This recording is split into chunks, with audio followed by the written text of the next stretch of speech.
All right, so what is up, guys and gals? This is Brandoncoin tuning back in. I know I haven't been able to keep any kind of schedule lately. I thought I would be able to keep up with the daily videos, but with this internet, I'm just, I don't know, it's rough. This upload's probably going to take 4 or 5 hours just because it's so slow. So I'm burning up my daggone fiber company that they're supposed to be getting fiber in the ground here soon. So I'm like, I need it. But anyway, in other news, the RTX Super cards are out. People already have numbers on them, so I thought we could take a look at this together and kind of go over some things. I don't think there's any big surprises here, but yeah, let's flip over to the computer. So blah blah blah blah blah blah. Bam. Okay. Alrighty. Yeah, we're still recording.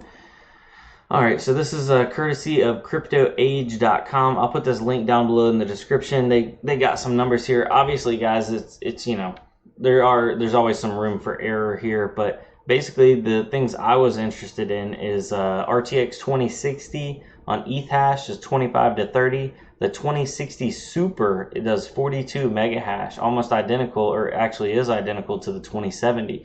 So huge gains on the 2060 Super for ETH hash. As for Ravencoin, I mean, 1 mega hash difference, basically no difference. Grin 29, it almost gains a graph or a hash, but it still falls a full hash below the 2070. And on Beam, it gains a little bit. It puts it in punching range of the 2070, but a lot of people were thinking, and I also was thinking, that the 2060 Super was basically going to be, boom, it's a 2070.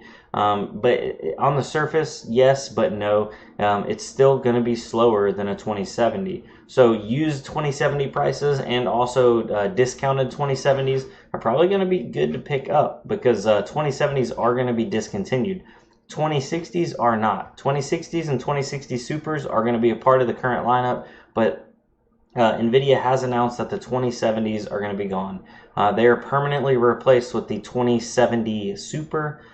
Basically, no gain on ETH hash, 29 hashes on Raven, so little gain there. Basically puts it on par with a 2080. Almost a full hash gain on Grin, and 4 hashes on Beam. So a little bit more performance on Grin and Beam, but for Ethereum, basically nothing, and Ravencoin, you know, not a whole lot. So being that the 2070 Super isn't going to cost any more than the old 2070, I guess it's just like free extra power. If you're planning on buying a 2070, might as well just buy a 2070 Super, unless you can find a good deal on a 2070. I don't know what kind of deals manufacturers are going to offer to offload the 2070s. Since they're still so new, they may not be any crazy deals, but if there are, it'd be nice to snag one. Now, talking about the 2080 Super in regards to the 2080, it looks like it's doing a little bit better on ETH hash, 46 mega hash. So we almost got a 50 mega hash card there, but it still is nowhere near the 2080 Ti, doing a whopping 57 mega hash. Now, coming further down to Ravencoin, it's a little bit, I mean, what, 32 to 30? Still not huge gains, but it puts it right there in the middle between a 2080 and a 2080 Ti. Grin, it gains less than a hash, and on Beam, it gains 4.5 ish.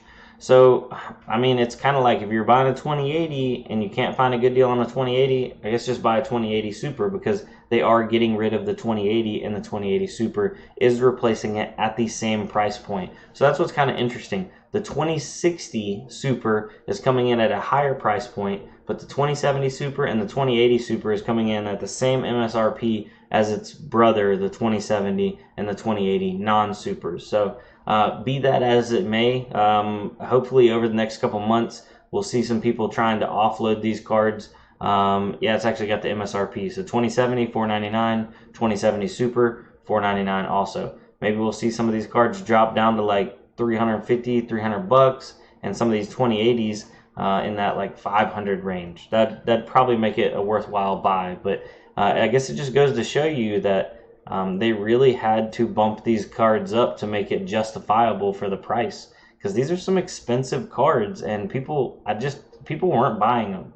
There's still tons of people out there running 10 series cards with absolutely, I mean, no reason to upgrade. That's not like when we were on the 9 series, like a 980 to a 1080, pretty big jump there. But a 1080 to a 2080, I mean, yes, it was still a big jump, but I think the thing that they were trying to sell us on was like the RTX and the ray tracing, and I don't think really anybody right now cares about ray tracing. Now, I mean, that all could change in a couple months, and this video could be like heavily outdated if they come out with some like crazy ray trace encoding to like, you know, let it run another miner and do like, you know, mining on the tensor cores and mining on the CUDA cores. That would be awesome. Or on the gaming side of things, we've talked about like, what if you know, more games implemented to where they could use the ray tracing cores, not necessarily for ray tracing, obviously, if you want to do ray tracing, but what if, like, you know, the tensor cores could be used for like other stuff? I don't even know. So yeah, but I did think, oh, one last thing before we get off of here.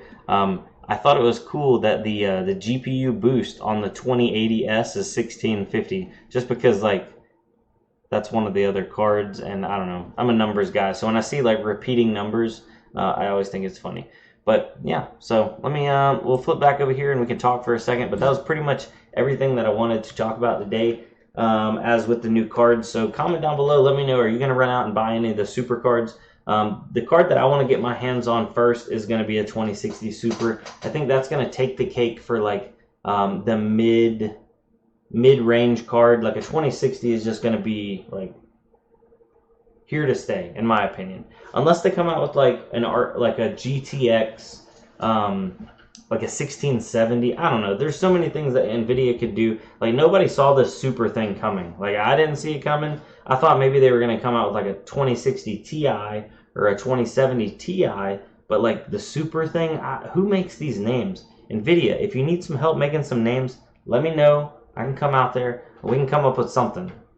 Because I'm gonna be honest, like 2070 Super, like it's super. It just, I don't know, it doesn't roll off the tongue. It just doesn't do it for me.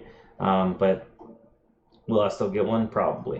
2060 Super, 2070 Super, or maybe even a 2080 Super. So yeah, comment down below. Let me know. Are y'all gonna buy one of these? If why, tell me why. And if not, tell me why not. And in the meantime, also need some more ideas, because I'd had a couple people requesting if I could go back and revisit all the old 10 series cards. So I think that's going to be what I'm going to be working on over the weekend and into next week, going over the 1080, 1070, 1060, and kind of seeing, like, you know, how good of a buy are they, what kind of used prices they're going for, just to be like an updated video. Because the last time I looked, the dog is barking.